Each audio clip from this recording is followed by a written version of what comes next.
Hi there, Spanish Grammar Guy here on Focus 15 to help you with your Spanish grammar. Today I want to explore an essential part of grammar and conversation in Spanish, talking in the past. It's the imperfect tense, and it's a very important tense for describing past actions that are ongoing or habitual, or for describing narratives in stories.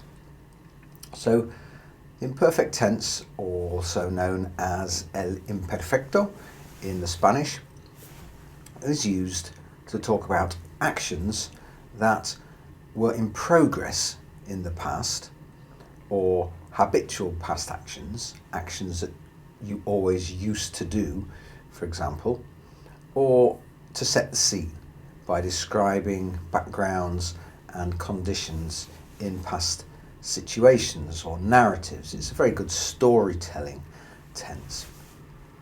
And it doesn't focus on when an action started or finished. It's not about the time of the action. It's simply describing what was happening or what used to happen. So first of all, let's just look at how to form it, and then we'll just try some examples a bit later on. So of course, we've got Spanish verbs divided into three categories: AR, ER and IR verbs, depending on their endings. Let's have a look at the endings for the imperfect tense for each of these groups. And this is one of the tenses that's easier to learn than others. So for AR verbs, a verb like hablar, for example, we would say yo hablaba, meaning I was speaking. Tú hablabas, you were speaking. Él, ella hablaba, or usted, of course. He, she was speaking. Nosotros hablábamos, we were speaking. Note the accent on the nosotros here. Vosotros hablabais, you all in the informal sense were speaking. And ellos hablaban, they were speaking. Now for ER verbs, let's take a verb like comer, for example. We would have yo comía, I was eating or I used to eat. Tú comías, you used to eat in the informal. Él, ella or usted comía, he or she used to eat. Nosotros comíamos, we used to eat or we were eating. Vosotros comíais, you all used to eat or were eating. And ellos, ellas, ustedes comían. Now, notice on all of those, they have an accent on all of the conjugations there. And the good thing here is that IR verbs, such as vivir, we have here, are the same. They have the same endings as ER verbs. So it's yo vivía, tú vivías, él, ella, usted vivía, nosotros vivíamos, vosotros vivíais, and finally ellos, ellas, ustedes vivían. So all those endings for ER and IR verbs are the same. But most importantly, of course, when do you use the imperfect tense? Well, we use it to describe ongoing actions in the past, actions that were happening at some point in the past. Let's have a look here, for example, at this Spanish sentence.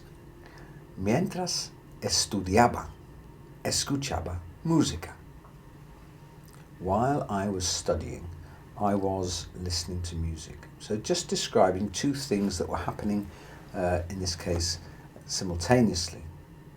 We can also use it to describe habitual actions, actions that were routine or habitual in the past, commonly described in English as what we used to do, so the used to tense. For example, todos los veranos mi familia iba a la playa. Every summer my family used to go to the beach, and that's using the verb ir, which is one of the irregular ones we'll have a look at in a second. The imperfect tense is really good for describing background scenes, for setting the scene in the past in stories, for example, by describing people by describing narratives, places, conditions, situations. So, for example, a sentence like this: La casa era grande y tenía un jardín hermoso. The house was big and had a beautiful garden. So it's a very good tense for descriptions of what was the situation in the past. It's also good for expressing time, age, feelings, for example, or mental states or moods in the past. So if you're talking about time, you would use the imperfect tense to describe what time it was in the past. For example, eran las 2 de la tarde. It was 2 in the afternoon. Or for age, for example, you'd use the imperfect tense. Tenía 10 años. I was 10 years old. Let's do a bit of practice together with a few more examples here. For example, let's have a look at this sentence. De niño, mi mejor amigo era Juan. As a child, my best friend was Juan. So talking about a past time, continuous time, when your best friend was Juan at that time. Or, for example, llovía mucho durante nuestra estancia en Madrid. It was raining a lot during our stay in Madrid. You're not saying that it rained at a certain time, you're saying that it rained a lot during a lengthy period of time. Now, there are only 3 truly irregular verbs in the imperfect tense, and that makes it easier to learn. So those 3 irregular verbs are firstly ser, and it's conjugated like this: yo era, tú eras, él, ella, usted era, nosotros éramos. Notice the accent there, so the pronunciation has to be éramos. And vosotros erais. And ellos, ellas, ustedes eran. The next irregular verb is, we've already seen an example, ir, to go. Yo iba, tú ibas, él, ella, usted iba. Nosotros íbamos. And you notice the accent on that one as well, nosotros. And then vosotros ibais. And finally, ellos, ellas, ustedes iban. And then we just have one more irregular verb in the imperfect tense, and that's the verb ver, to see.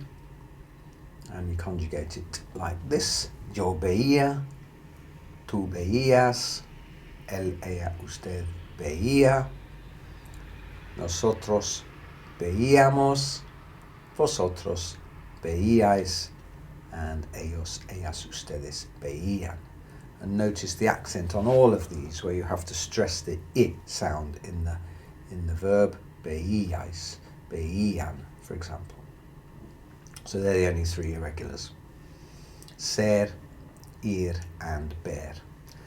So let's just do a little practice, put the imperfect tense into a few example sentences you can have a go at, and of course just pause the video to think of your answer and continue.